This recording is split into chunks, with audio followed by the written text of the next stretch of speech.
Hello friends, Mandar here. I'm back with another video. In this video, we'll talk about the 3 new policies that have been stated on the USCIS website as news. So they came out on July 1st and July 2nd. So all 3 policies have to do with the naturalization process. Some of the changes that are going to facilitate interdepartmental operability. So basically USCIS working with other departments to make sure that more and more people are naturalized and the pathway to naturalization becomes easier. Basically for pathway to become a US citizen from a permanent residence becomes more easy. And I will also talk about the Canada border reopening plan announced by Canadian government towards the end of the video. So if you're interested in this topic, watch this video until the end and let's get started. So occasionally USCIS gives the news releases out and policies changes out in their news release section of the USCIS website. So I'll go through the top 3 ones that are covering the naturalization policy changes that have come in recently on July 2nd. And there was also a previous policy that came in on June 23rd regarding H-1B petitions who were rejected and how they can resubmit their application. So now, as you can see in the all news section of USCIS website, if you sort it by date, you will come across these 3 policies. So basically one that was on July 1st of 2021. Then another one on July 1st as well, and then third one on July 2nd. So let's look at the first policy. USCIS to celebrate Independence Day with naturalization ceremonies across the country. So this was prior to the 4th of July, obviously. So I'm a little bit late on giving you out this information, but what it said was USCIS will celebrate Independence Day this year by welcoming more than 9,400 new citizens in 170 naturalization ceremonies between June 30th and July 7th. These ceremonies demonstrate our commitment to welcoming immigrants. USCIS is proud to welcome people from all over the world as our newest US citizens during this celebration of Independence Day. So obviously the current administration is pro to convert people from their previous identification to US citizens through naturalization process. So they have always been pro naturalization. They want more and more people to become US citizens, and that's what these policies are working towards. Now the second one is USCIS naturalization policies issued since January 2021. Let's look at it in the details. So Biden administration is committed to making the naturalization process both welcoming and accessible to all those who are eligible. So remember, none of the eligibility criteria for naturalization has changed with this policy. It's only that they are doing so in a way that can help people get naturalized more easily. The main change in this policy is on February 22nd, USCIS announced the reinstatement of the 2008 civics test effective March 1st of 2021. If you remember, last year I made a video where the naturalization tests were changed. So they were changed from 10 questions to 20 questions and 6 questions to get it right. And now in the newer one, they changed it to 12 questions. So basically they doubled the number of questions. The passing percentage remained the same, but the number of questions doubled. Now I think they are going back to the previous version.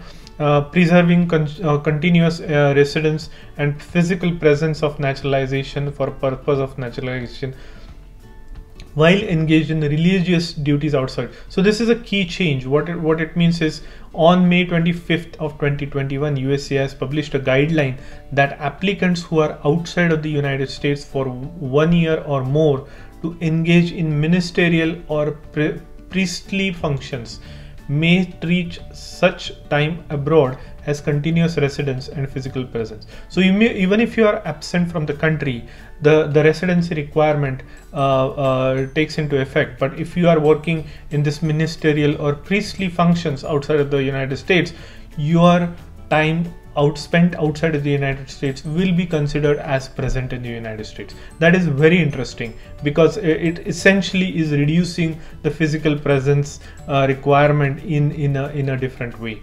The second one is naturalization eligibility and voter registration through states benefit application process.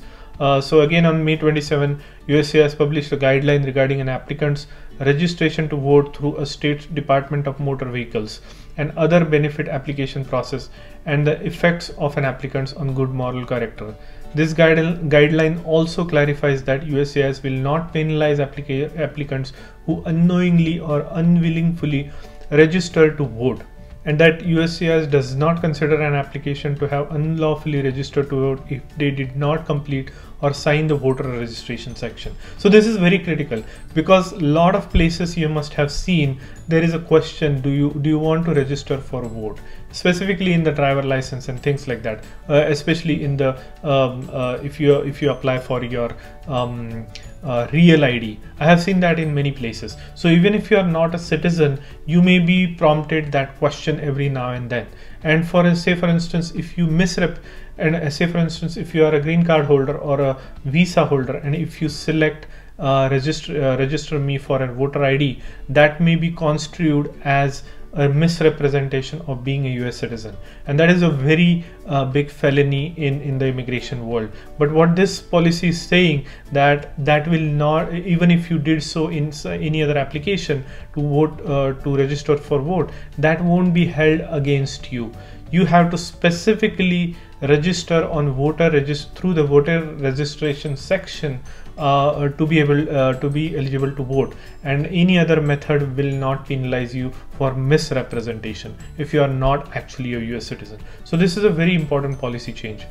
And then there is another one, veterans residing outside of the United States and naturalization. So basically they are making it easier for people who have stayed outside of the United States for longer period of time to still be qualified for naturalization process. So they are making it easier for a lot of different categories of people who might otherwise have not qualified for staying outside of the United States.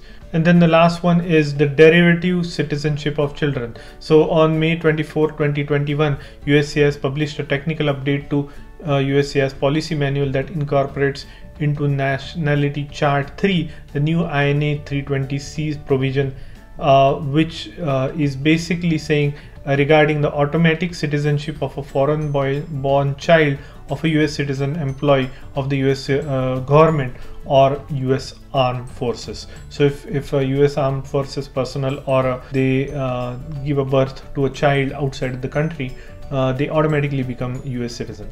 And then there are a lot of other sections, overseas naturalization process, citizenship grants program, office to office interviews, and so on. So this entire policy is to make it easier for people to get naturalized. So now let's go back to the original one, and then there is one more that I wanted to go through. DHS releases interagency strategy for promoting naturalization. So what they say is, today the US Department of Homeland Security released the interagency strategy for promoting naturalization, a whole of government approach to break down barriers to US citizenship and promoting naturalization to all who are eligible, as outlined in Biden's Executive Order 14012. So this is the executive order. So they are asking to abide by this executive order on restoring faith in our legal immigration system and strengthening integration and inclusion effort for new immigrants. So all of these policies, as you can see, were crafted to make it easier for people to naturalize and become US citizens, and they will be the future voters for this country. Now let's look at another topic that I wanted to actually cover, which is, as Canada border crossing restrictions ease for some, Trudeau, who is the Prime Minister of Canada, says more reopenings planned to be expected in coming weeks. So as you can see, there is the pandemic restrictions on travel between Canada and US began to loosen Monday for some Canadians, as Prime Minister Justin Trudeau says plans to fully reopen the border would be announced over the next few weeks. This is a welcome news for a lot of US citizens and Canadian citizens who have families across the border. They were not able to visit them because the restrictions in place since last March of 2020. So now those restrictions are going to be lifted. It's Canadian citizens and permanent residents who have a full dose of coronavirus vaccines approved for use in Canada can skip the 14 days quarantine that has been the requirement since March of 2020.